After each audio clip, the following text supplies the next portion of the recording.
Good morning, good afternoon, and good evening, everybody. Thank you for tuning into another Super Tees video. And now, obviously, Balanced Druid is something that I hold near and dear to my heart. This has been my main specialization for numerous expansions at this point, to the point where I can't even remember how many it's been. My main interest and focus for this next expansion is going to be very broad. I really want to check out everything that the game has to offer, from Mythic Plus to the new rated solo queue Battlegrounds and Arena. So my review for the Balanced Druid rework and the hero talents in this video is going to be taking all of those perspectives into account. I'm going to do my best to also consider a new player experience all the way to a master level experience for this class to be all encompassing.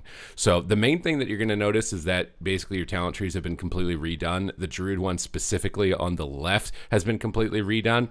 Some things that I miss from this talent tree is they removed some of the customizable Typhoon options. There was options to increase its radius and its range or reduce its cooldown. You're not going to be able to get that anymore. But in exchange, you're getting a lot more throughput oriented talents, like 5% more damage on certain spells like Wrath, Star Surge, and Starfire. Now, obviously, these are completely, dependent on tuning after the fact. We are in the alpha, but there was a significant change away from more utility and more focus on damage. Things like Lore of the Grove, increasing your Moonfire and Sunfire damage by 10%, Rejuve and Wild Growth healing by 5%. But with this new layout, you can drop things like Hibernate if you don't need them, Soothe if you don't need them. They're a lot more customizable if you're switching between them. In that regard, Mass Entanglement's a little bit higher on the tree, so it's a little bit more accessible. Decurse is a little bit more accessible. Mainly my only critique for this Druid tree at the moment is that the Instincts of the Claw talent here on the bottom left, which provides you 10% damage increase to Shred, Swipe, Rake, Mangle, and Thrash, is pretty much wasted because you're almost never going to actually use these abilities, and this one is gatekeeping you away from crowd control, like AoE interrupts for Mythic Plus mobs like Incap Roar, or Bash for single target stuns to burst somebody down in PvP. Well-honed Instincts, which is a great kind of like emergency heal effect, as well as Oak Skin, which is going to make your Bark Skin more powerful with 10% additional damage reduction, which obviously in PvE Moonkin, you got Bear Form, but defense is a little bit lacking, so I think getting something like an extra 10% damage reduction on your Bark Skin is likely really desirable. So having to go through 2 points of basically wasted talent doesn't feel too great. But aside from that, I think that this talent tree is definitely a lot better. It's a significant improvement from the previous one, and I am pretty happy with it. Now, the hero talent specifically, we've got Elun's Chosen and Keeper of the Grove. Now, as it stands right now, Elun's Chosen to me is much more focused around area of effect damage. I think it's going to be superb to combine with a Starfall build. Whereas Keeper of the Grove is much more of an old school pooling of astral power and Star Surge dumping kind of single target or single target burst oriented spec. So Elun's Chosen is probably going to be really fun in things like Mythic Plus, Battlegrounds with Starfall. Keeper of the Grove is probably going to be better in single target situations or small group PvP combat is kind of my anticipation so far with the changes. Now, Elun's Chosen focuses on Fury of Elune and Full Moon, and depending on which one you want to go for, but what I'm seeing a lot of players that have researched so far, at least when it comes to PvE, is that they're focusing on Fury of Elune. And the main reason for that is because you get cooldown reduction on the spells. Whenever you use an arcane ability, you can reduce the cooldown of Fury of Elune. And you can basically proc Fury of Elunes as well on the target with arcane damage, which I'm having a hard time finding which one it is. But one of these things is going to be proccing Fury of Elune on the target from Moonfire damage. So you can just effectively have Moonfire ticking on everybody. This will proc Fury of Elunes, and every time you use Moonfire or an arcane ability in general like Starfall, you're going to be reducing the cooldown of your already baseline Fury of Elune. And this gameplay does feel very smooth. It feels like it's enhanced the Starfall gameplay from Dragonflight, basically. You'll just dot as many targets as you possibly can. Now, Incarnation has been disconnecting people on the alpha, so I'm not going to press it just in case it still does. But you can see here in a second when I put Fury of Elune on cooldown, while we're just spamming Moonfire or using Warrior of Elune to use arcane spells, we're going to start really ramping the cooldown reduction of that Fury of Elune. You can see it on the bottom with every tick, and eventually over time here, our Moonfire damage as well will be spawning in a Fury of Elune, giving us even more damage. But you can see Fury of Elune's already available again for me. I can just ramp that one out. I can keep spamming Moonfires, and aim to try and proc more Fury of Elune. And basically it's just the already existing Starfall build with a bunch of Fury of Elune that are going to be procking or having their CDR reduced overall. I think this is going to be superb. You can see right here I just procced one to the left of me here because obviously I didn't press my Fury of Elune. And you get these mini ones. And then I opted to try Sundered Firmament, I believe. Where is it?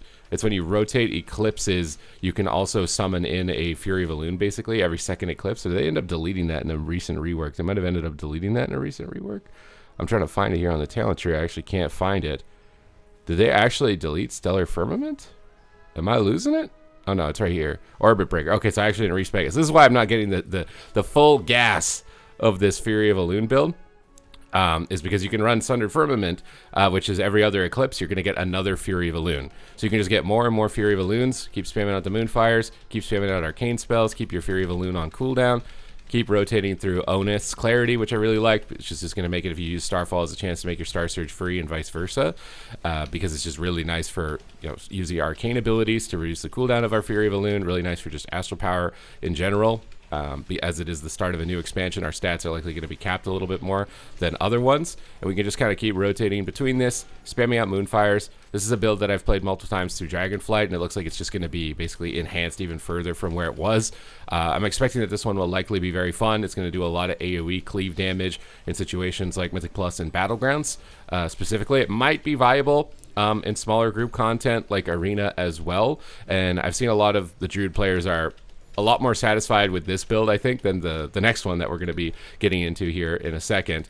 But yeah, this is the main focus of it, just Fury of Elunes. You could opt to run a full moon style of this because it is, customizable between Full Moon or Fury of Elune, and that probably will help you. Maybe Fury of Elune will likely be better in AoE situations, maybe Full Moon ends up being better in single target situations, but if you're dealing with a lot of interrupts, you should also consider that when you're debating it. But this one's just all focused around arcane damage, and that's going to be your main focus with this one specifically. Now, Keeper of the Grove, my main criticism for this one is that it's bringing back a playstyle that they actually removed from Balanced Druid and Dragonflight. And that playstyle is Cenarius's Might. So basically, if you guys remember, I'll respec to my build that actually matches up with this one. Rattle the Stars used to be when you Star Surged, it would increase the damage of your next one, and then it had a buff that would fall off over time. And they removed this in Dragonflight because they thought it made the class too complicated. Having to pool Astral Power in that way wasn't as fun. But they're bringing it back on the Keeper of the Grove. It's specifically now just been renamed Cenarius's Might, which is casting Star Surge or Starfall increases the damage of your next Star Surge or Starfall by 15%, stacking up to 2 times. Now, there is an additional effect on this one, though, that casting another spell will cancel this effect, so you do need to then chain them all together, and you basically can't do anything else if you want to make sure that you're maintaining this kind of damage buff on the target. But you can already see that it's going to be a significant amount of damage enhancements with all the other modifications that you can make to Starfall specifically. There's also a focus on adding AoE to things like Wrath and Starfire, which are typically, Wrath, particularly in PvE, is not super desirable to use, and this is their attempt to try and make Wrath a little bit more viable. And this talent tree obviously focuses on your treants, so you will want to make sure that you are respecking into them. So the main focus of this build is much like the old single target pooling of Astral Power from Dragonflight that we used to see. You just want to make sure that your Astral Power isn't capped at any given moment, but you can see that it's already kind of a bit difficult to not cast any other spells in between. But you'll be able to dump a whole bunch of Star Surges in a row, blast down your target with single target damage. It's my expectation, again, that this is probably going to be like the Arena build, the single target PvP build, and possibly like a single target burst build if there are ways to get enough Astral Power in order to generate enough pressure. And you can see that little green AoE circle that comes on the ground as well, as you're going to be getting a little bit of AoE damage. Your treants do generate you Astral Power, and they do actually apply Moonfire to the target, but they only last for like 10 seconds, and they have a pretty significant cooldown. They don't feel as impactful as I was hoping that they would feel, considering that when you look at like some of the other things that other classes are getting when they summon in a Phoenix casting Greater Pyroblasts and the like, they're getting a lot more kind of like effective and visually satisfying abilities, whereas your treants are basically just going to be auto attacking the target, and they're going to get kited really easily. I think they're not really honestly doing a lot of damage either. When you use them, they hit for like less than a Moonfire. You can see they're hitting for like 5k damage. My Starfires are hitting for 80k damage.